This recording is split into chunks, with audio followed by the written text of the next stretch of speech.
Graça e paz, irmãos.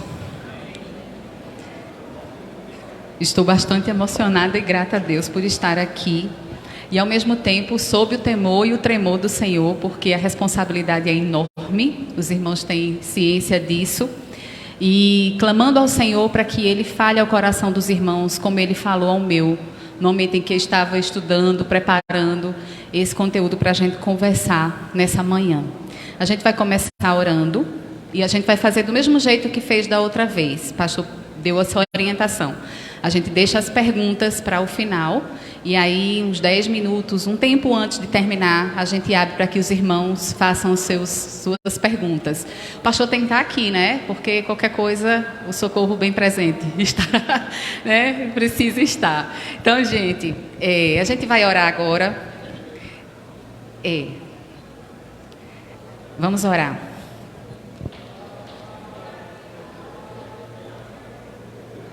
Vitória, retira o quadro, por favor.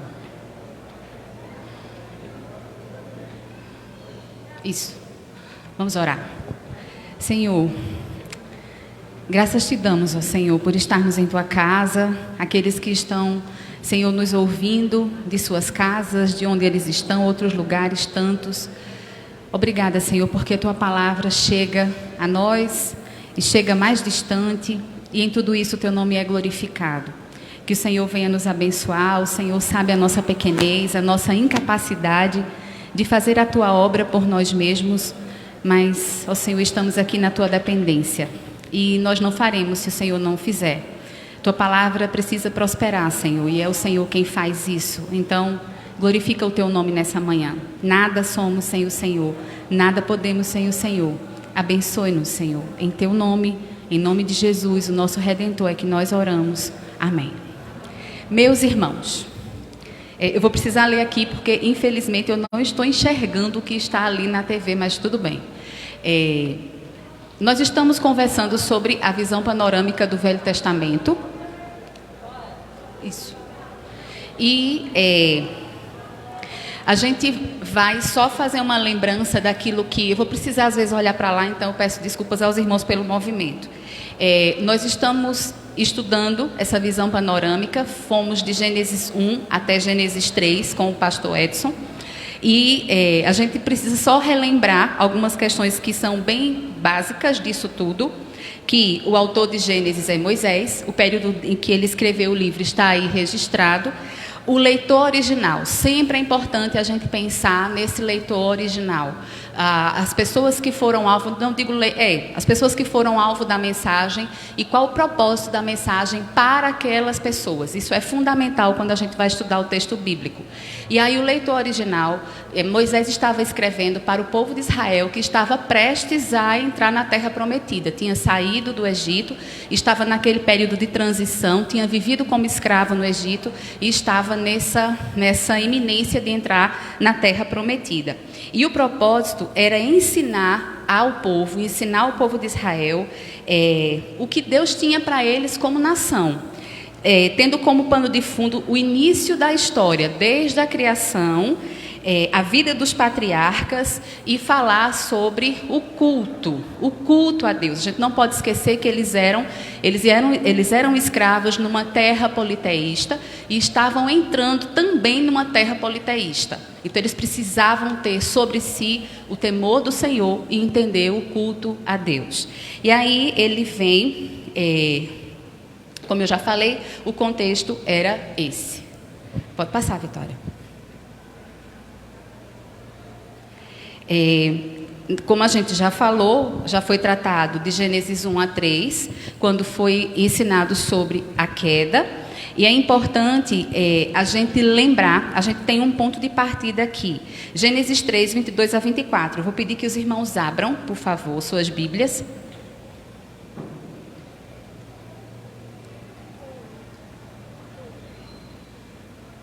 Gênesis 3, 22 a 24.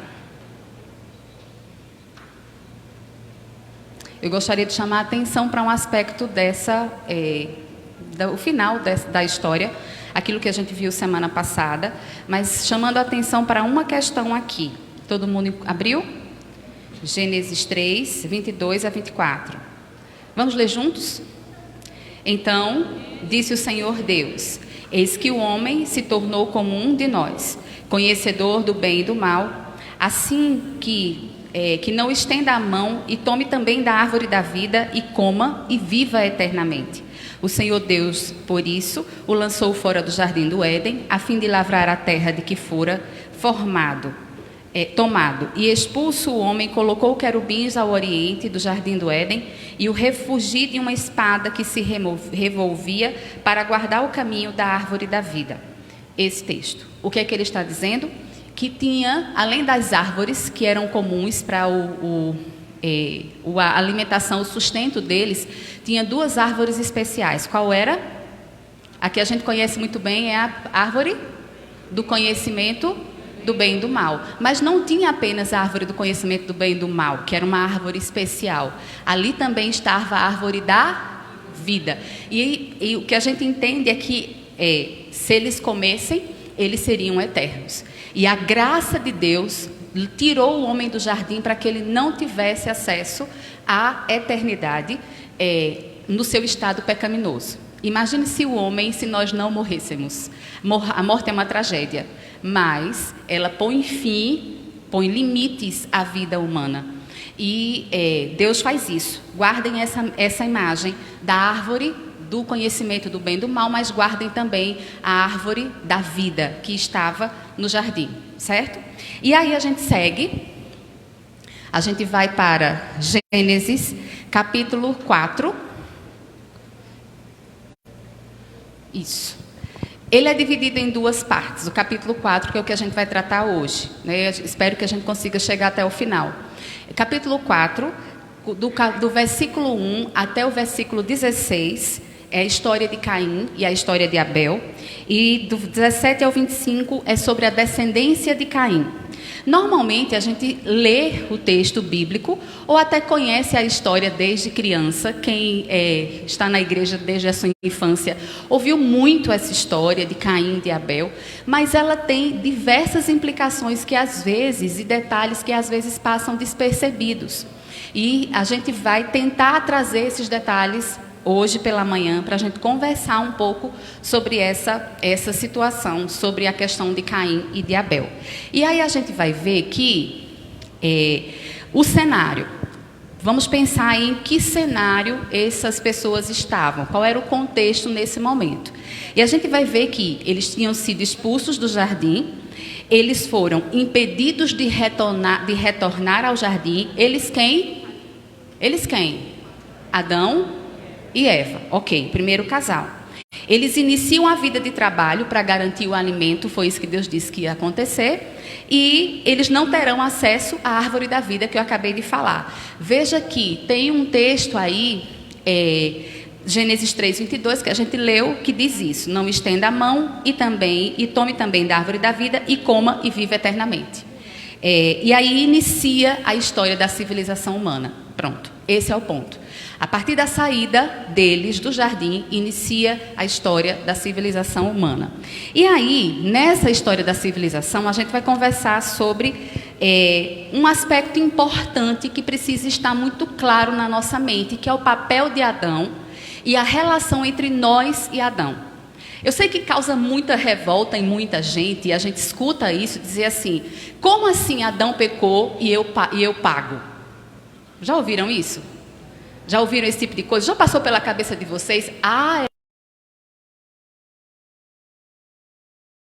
Sim, alguma coisa desse jeito? Pois é. E aí, o que é que a gente tem aqui?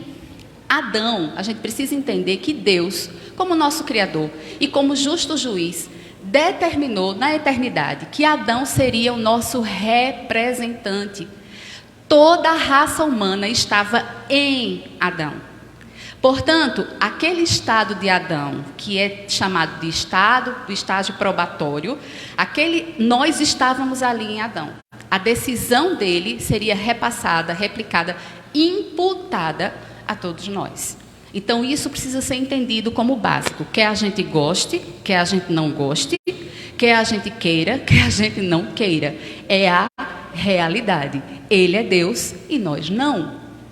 E aí, O comentarista bíblico, ele vai dizer o seguinte: Adão, nosso primeiro representante, pecou, e Deus nos considerou culpados.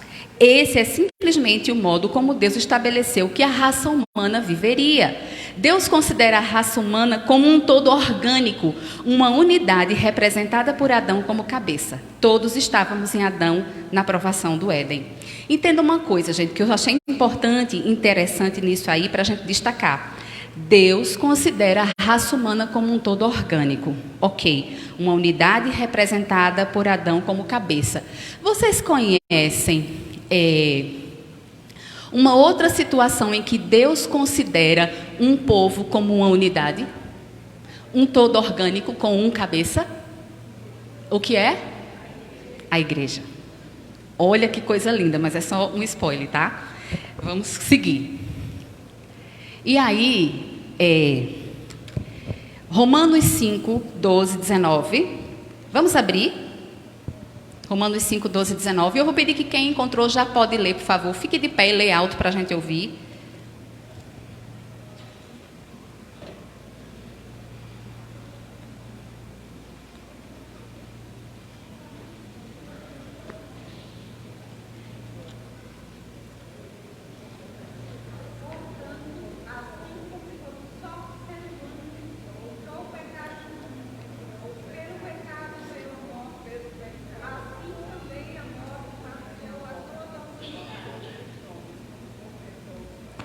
O 19.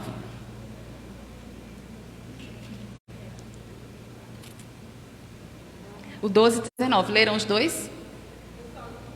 5, 12, o 5, 19.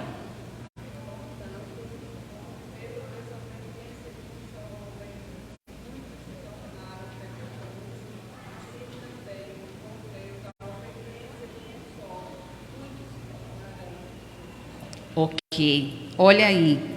Herdamos ainda a natureza pecaminosa. Importante a gente entender que a gente não somente recebe a imputação do pecado de Adão, Deus nos declara culpados em Adão, e isso significa a imputação. Deus, num ato forense, como juiz, é muito interessante, gente, porque essa questão do pecado e da justiça de Deus tem muito a ver com a questão forense, com a questão do direito, de como as coisas se estabelecem de modo fundamentado na justiça. É muito interessante. Então, Deus nos declara culpados em Adão, mas não somente isso, nos imputa. Deus também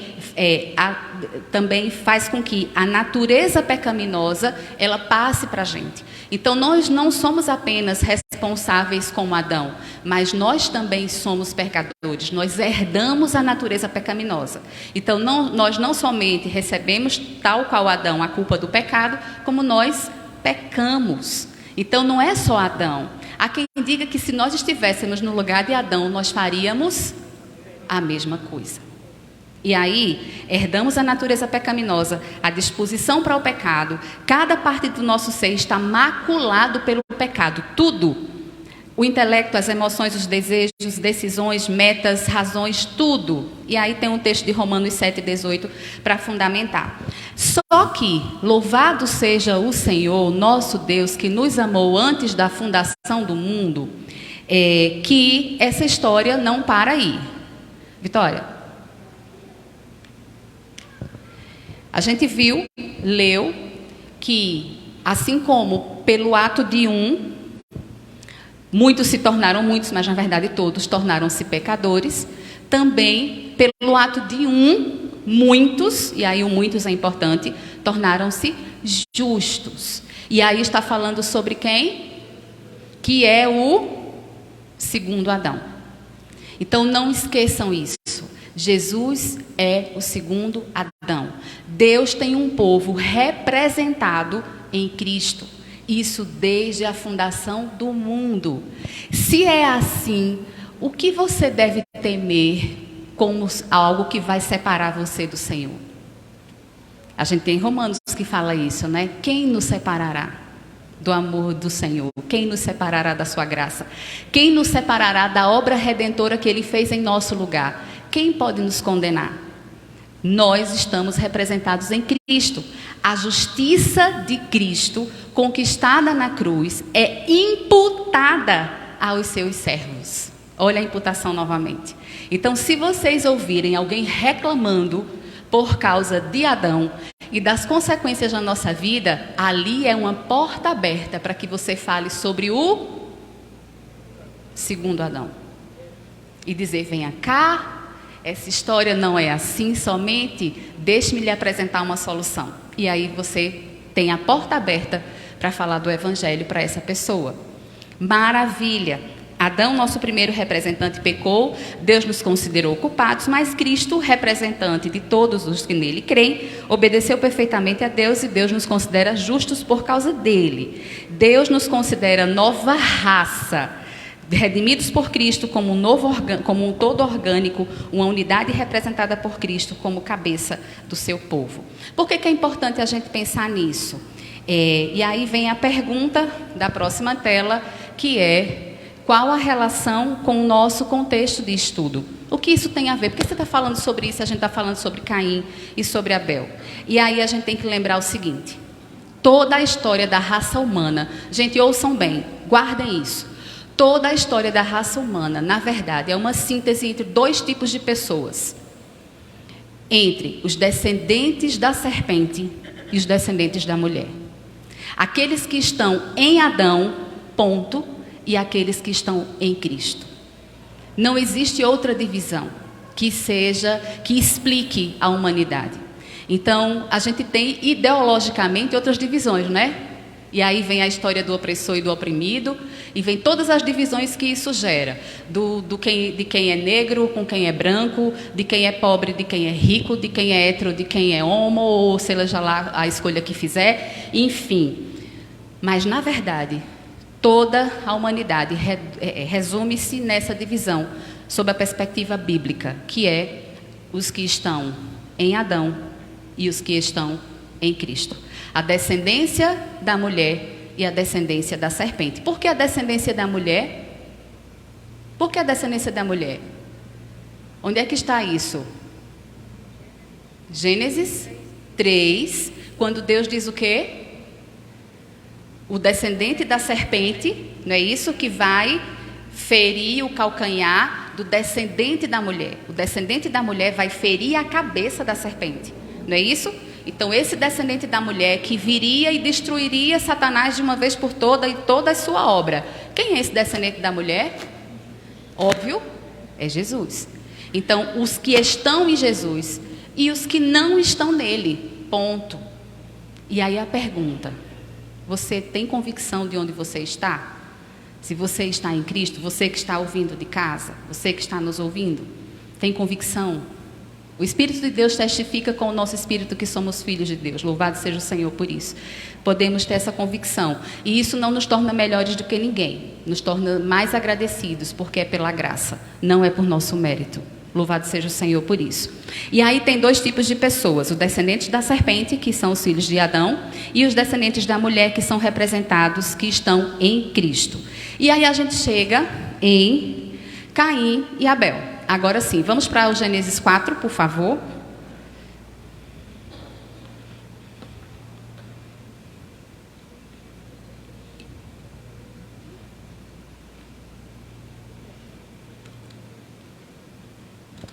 Gênesis 4. O nome Caim significa adquirir, obter, possuir. Eva diz, a gente vai olhar, versículo 1 e 2 diz assim: coabitou o homem com Eva, sua mulher. Essa concebeu e deu à luz a Caim. Então disse: adquiri um varão com o auxílio do Senhor. Depois deu à luz a Abel, seu irmão. Abel foi pastor de ovelhas e Caim lavrador.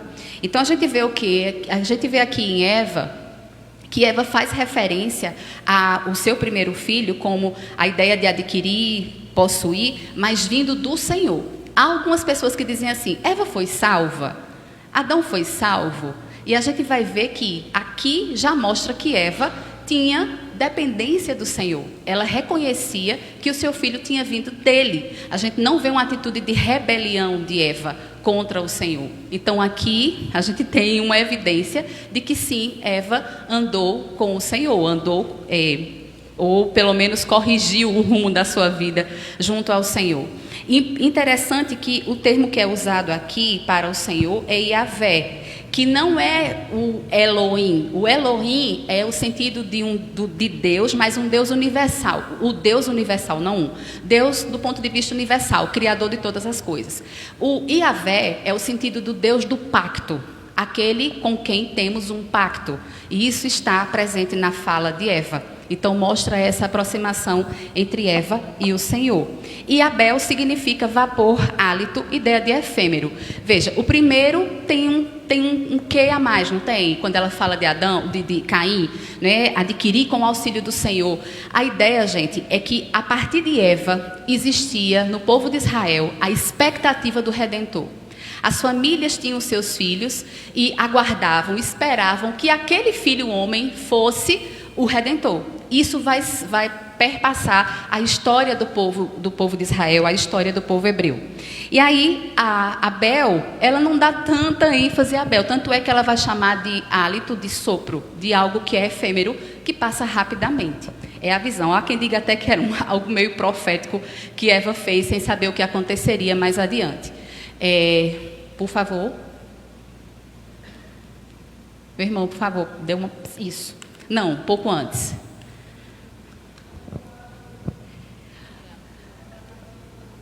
Mais uma vez. Mais um. Isso. Não, está voltando. Bem, antes disso, tem não nenhuma? Certo, ok. A gente vai ver no capítulo 4 ainda, versículos 2 e 3. Vamos ler, por favor, o texto.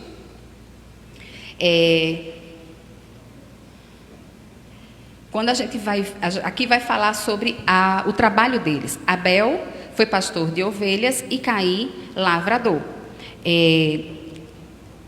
Antes da gente chegar no versículo 3, vamos parar novamente aqui. O que é que acontece? Quando Deus criou o ser humano, e aí, gente, isso é muito importante para a gente, tá? Quando Deus criou o ser humano, e tem uma coisinha... não dá para ver ali.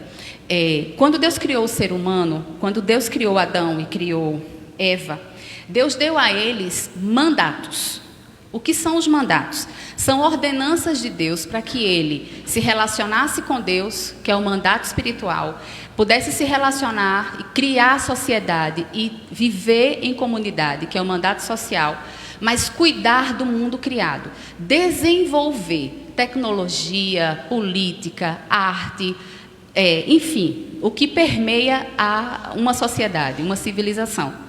Então, essa ideia de que o homem ficaria no jardim apenas cuidando do jardim não é a ideia bíblica. A ideia bíblica é que Deus disse ao homem o quê? Vocês vão crescer e se multiplicar e vocês vão cuidar da terra. Então, a ideia daquele casal e de toda a humanidade como cooperadores do Senhor no mundo criado.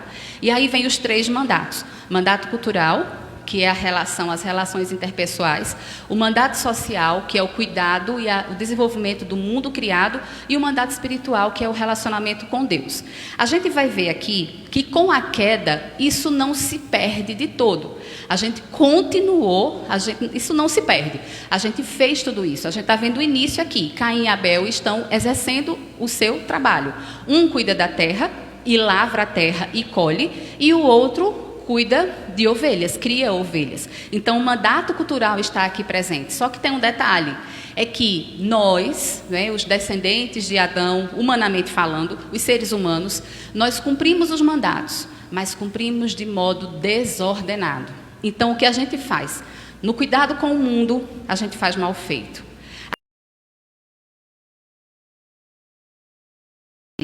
E a nossa relação uns com os outros também comprometida, desde a família, do núcleo primeiro, já é comprometida, a não ser que o Senhor entre e restaure. Então, a gente precisa enxergar dessa maneira.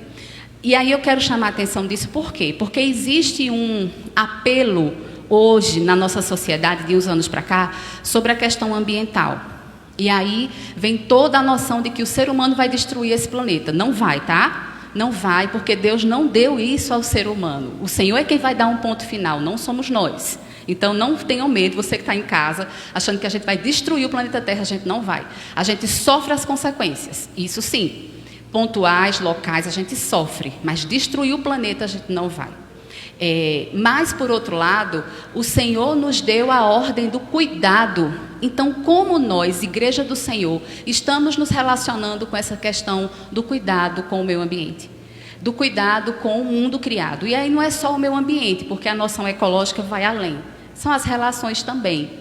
E aí, como é que nós estamos nos portando na relação com o outro? Nós somos pessoas... Aí, lembra da igreja de Atos? Que eram pessoas simpáticas, que conquistavam as pessoas pela forma como eles se portavam. Nós estamos fazendo a mesma coisa? As pessoas podem olhar para nós e dizerem assim, que maravilha é estar perto de fulana e estar perto de fulana.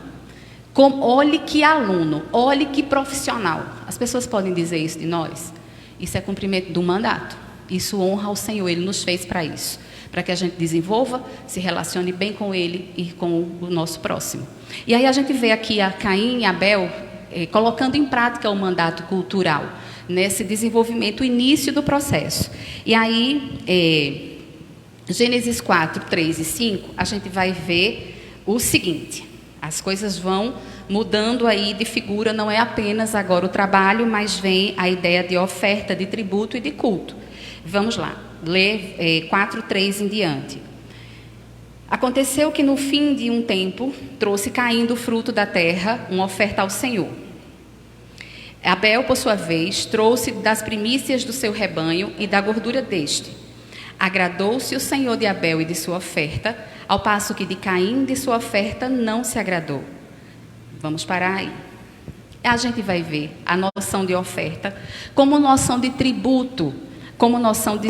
A ideia de significado, o significado é o doador da oferta reconhece a superioridade e o governo daquele que recebe a oferta. Essa é a noção de holocausto. Do holocausto não, porque é outro sentido, mas essa oferta e o culto tem essa conotação.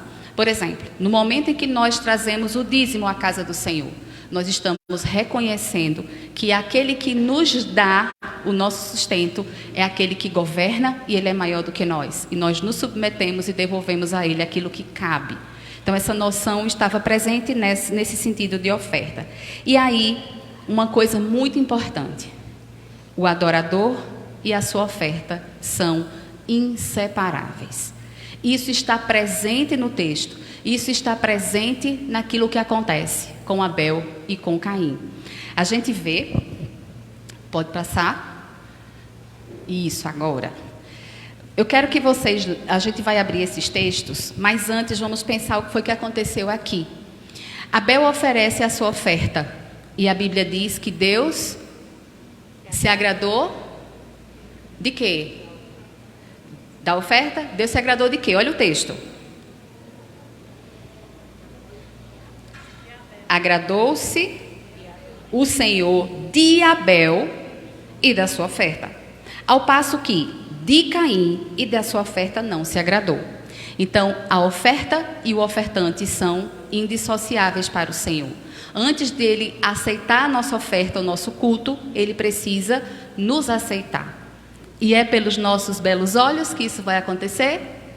Como é que nós nos tornamos aceitáveis a Deus?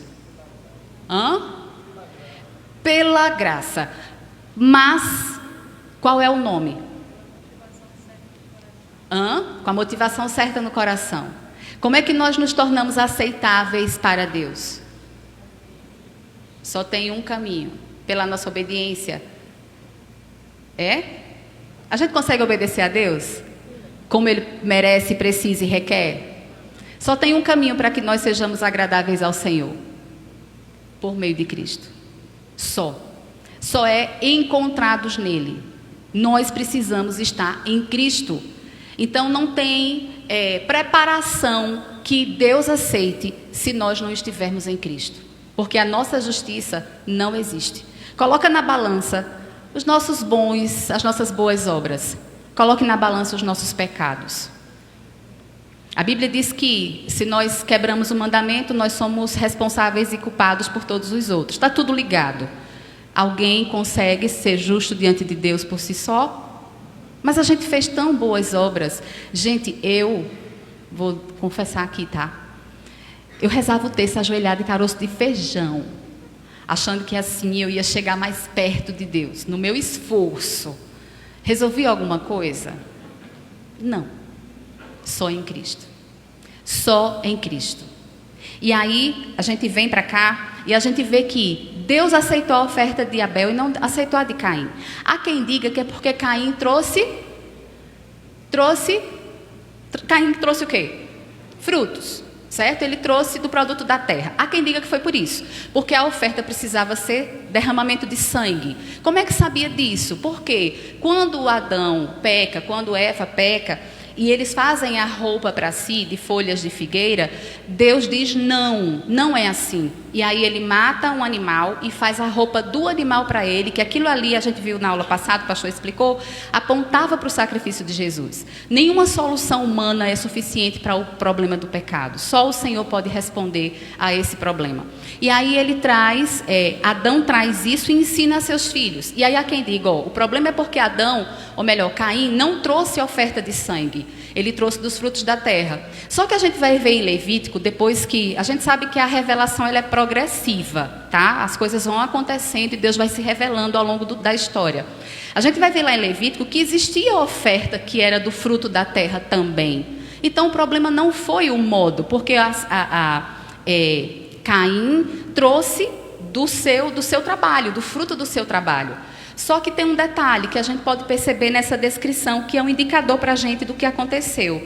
Veja que vai dizer que, deixa-me ver onde é que está, Abel, por sua vez, trouxe das primícias do seu rebanho e da gordura deste. E aí Caim trouxe o quê? Do fruto da terra. Tem algum qualificador? Caim trouxe do fruto da terra. Abel trouxe as primícias do rebanho, a gordura, que era a melhor parte para a oferta. E aí a gente vai ver esses textos agora para a gente entender melhor por que Deus aceitou a oferta de Abel e não aceitou a oferta de Caim. Então, por favor, quem encontrar, fica de pé e lê para a gente ouvir rapidinho. Então, Mateus 23, 33 e 35.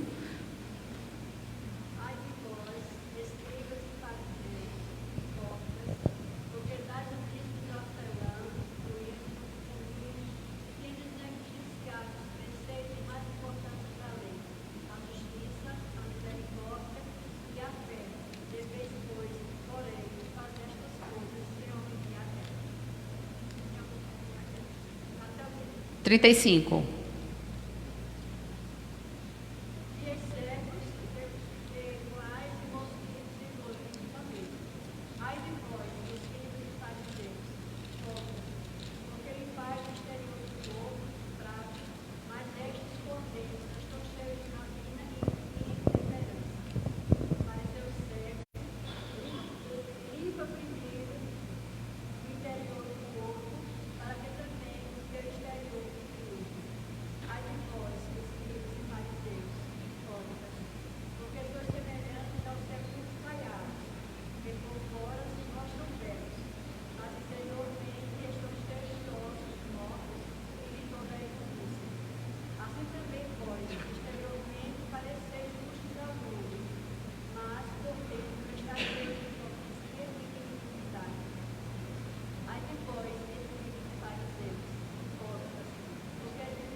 Veja, aqui Deus está responsabilizando os escribas e fariseus, e no versículo 35, ele vai dizer que para que sobre vós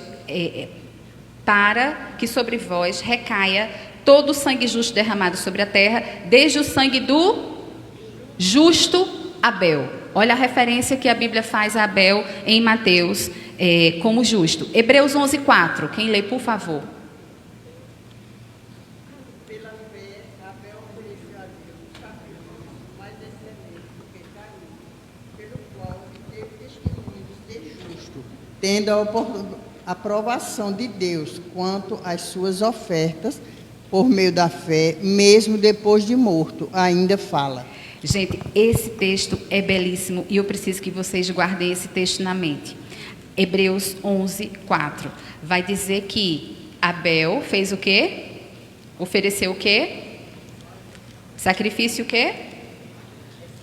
Mais excelente. E tem um detalhe importante nesse texto, que vai dizer, ele obteve testemunho de ser justo, tendo a aprovação de Deus quanto às suas ofertas, por meio dela, também mesmo depois de morto, ainda fala. Abel ainda fala, o testemunho de Abel ainda fala. 1 João 3:12.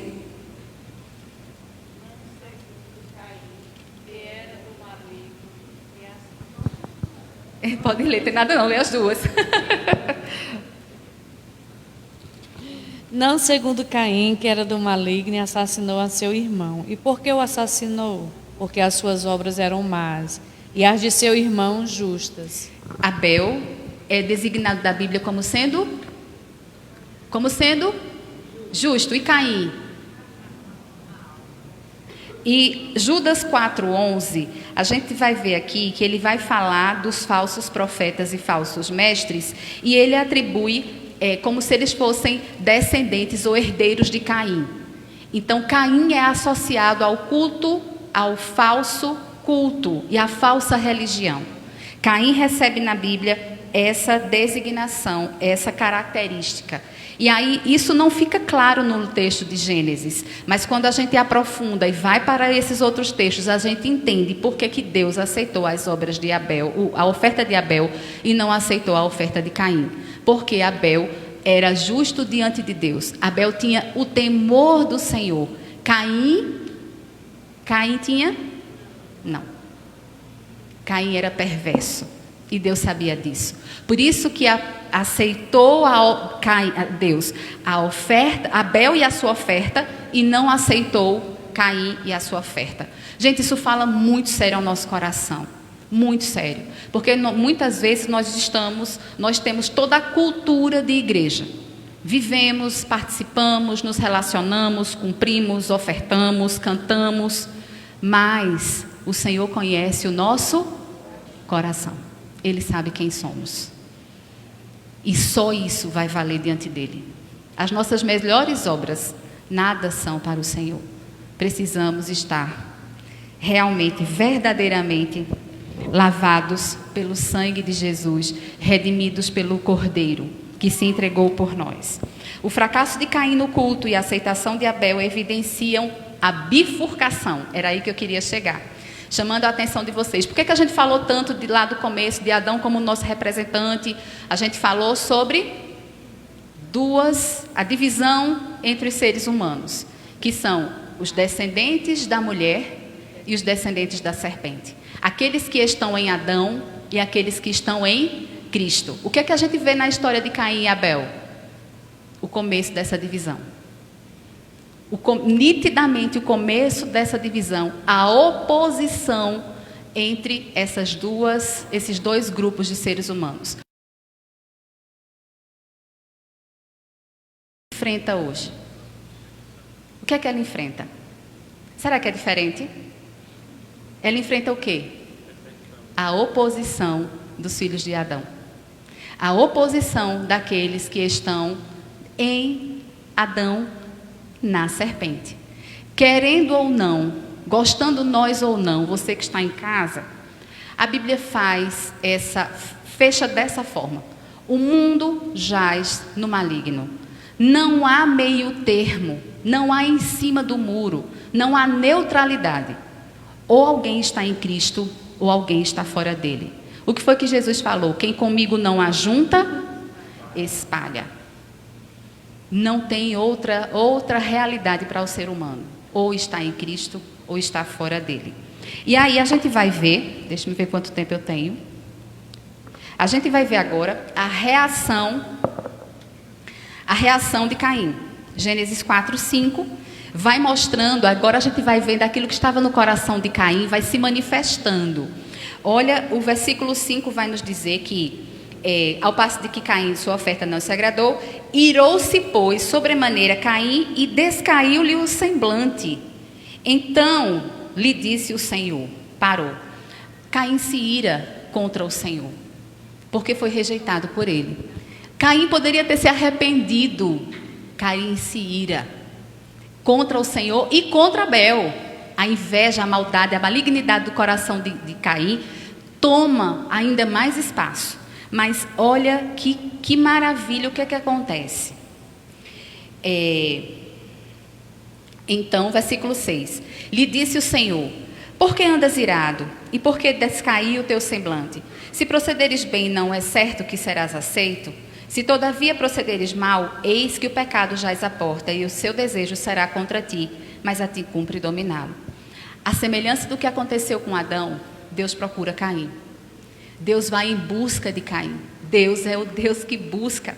E aí ele vai em busca. Será que Deus não sabia o que Caim estava fazendo? Ele faz perguntas, só que são perguntas retóricas para confrontar o coração. Quantas vezes nós nos deparamos com situações assim, em que, vou usar aqui uma expressão, Deus nos coloca contra a parede. São questões que Deus nos permite viver e passar, para que a gente enxergue o nosso próprio coração, onde nós realmente estamos. E aí, Deus apresenta para Caim 2 caminhos e 2 consequências. Se ele proceder bem, a consequência virá, mas se ele proceder mal, a consequência também virá. E aí, o pecado, Deus diz que o pecado jaz à porta. É a primeira vez que a palavra pecado aparece nas Escrituras, e a ideia é que é um animal que está intocado, aguardando alguém para dar o bote. Essa é a ideia de pecado aqui. Alguém que está ali, escondido, esperando para atacar. E aí, o sentido é esse. Ele deseja ter você, mas você deve dominá-lo. E aí Deus aponta para a responsabilidade humana. É claro que o homem sozinho não consegue responder ao pecado, mas Deus requer de nós que cumpramos a nossa responsabilidade, que é buscá-lo e depender dele para isso. Mas precisamos fazer a nossa parte. E seremos culpáveis ou livres, dependendo da resposta que damos ao pecado. Se deixamos que ele domine, ou se nós nos submetemos ao senhorio de Cristo, nos arrependemos e nos entregamos a ele para que ele nos perdoe e nos livre, porque o pecado continua nos assediando. Ou alguém aqui está totalmente livre? Alguém aqui já passou um dia sem ser tentado? Alguém aqui já passou um dia, olhou para o dia e disse, poxa, hoje eu não pequei? Consegue? Não consegue. E a gente sabe a escolha de Caim, mas aí a gente vai abrir para perguntas, porque faltam apenas 10 minutos. E eu vou cumprir rigorosamente o tempo. Alguma pergunta? Alguma colocação? Vocês estão sendo tão bonzinhos.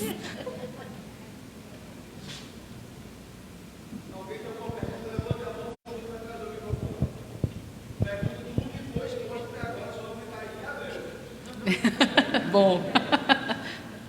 Não? Ali.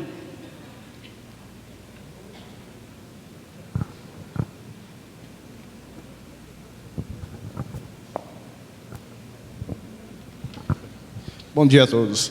Eu acho que o resumo dessa pregação agora, o título seria: qual é a oferta que você traz ao Senhor? Porque o resumo dessa história toda diz o seguinte, que Abel trouxe as primícias, o melhor do que se tinha. Caim não teve esse cuidado de trazer o melhor ao Senhor. Então o título dessa mensagem que pode ser passada e perguntada a todos: você está dando o seu melhor? Isso, possível. Mais alguém? Eu gostaria só de fazer uma observação, que a gente vai tratar disso mais ao final, mas eu já gostaria de trazer. Deus é Deus. Isabela, isso é óbvio. O que é isso que está falando? Ele determinou, escolheu, elegeu a forma como Ele quer que nós o sirvamos, inclusive o nosso culto. E nós não somos livres para fazer as coisas do nosso jeito. Isso é rebeldia. E a gente precisa ter cuidado, porque como diz Jeremias, o nosso coração é enganoso e desesperadamente corrupto. Nós podemos às vezes chegar com as melhores intenções. Quem lembra de Samuel, do livro de Samuel, o texto, a história de Saul em Samuel? Quem lembra o que aconteceu com Saul? Que foi para a guerra e Deus disse que era para destruir tudo, mas ele traz rebanho para oferecer culto ao Senhor. Samuel diz, mas não é assim. Deus disse como? Mas eu trouxe. Assim, foi tão boa a intenção. Eu queria tanto oferecer esse rebanho ao Senhor. Intenção, meu irmão. Se for rebelião contra o Senhor, é rebelião contra o Senhor. Então a gente precisa ter isso muito firme, que Deus tem as suas diretrizes para que nós o sirvamos e nós não podemos abrir mão delas em nome da nossa própria vontade, gosto, desejo, motivação. Não. Precisamos conhecer o Senhor e a sua palavra para que nós sejamos obedientes em Cristo. A nossa obediência, o nosso esforço por obediência sem Jesus não adianta. Deus abençoe, meus irmãos. Nós agradecemos a Isabela, palavra, exposição bíblica. Próximo domingo a gente vai ter a Santa Ceia, não vamos ter escola dominical, mas na outra nós vamos continuar estudando a bendita palavra do Senhor. Vamos orar? Senhor, te agradecemos pela vida da tua serva, que nos trouxe essas palavras, essas reflexões que tocam o nosso coração. Dar-nos a consciência de fazermos tudo de acordo com a tua vontade. E o que nós aprendemos, que cabe a nós, Senhor, resistirmos a todas as situações de tentações na dependência do teu Santo Espírito. Abençoa, Senhor, todos os irmãos, concede que voltem para casa debaixo da tua proteção, e à noite todos estejamos aqui para adorar, cultuar o nome glorioso do Senhor. Te agradecemos em nome de Jesus. Amém. Boa tarde e até mais. Maravilhosa graça, amor que não tem fim, tomou o meu lugar, a minha cruz levou e deu a sua vida para me libertar.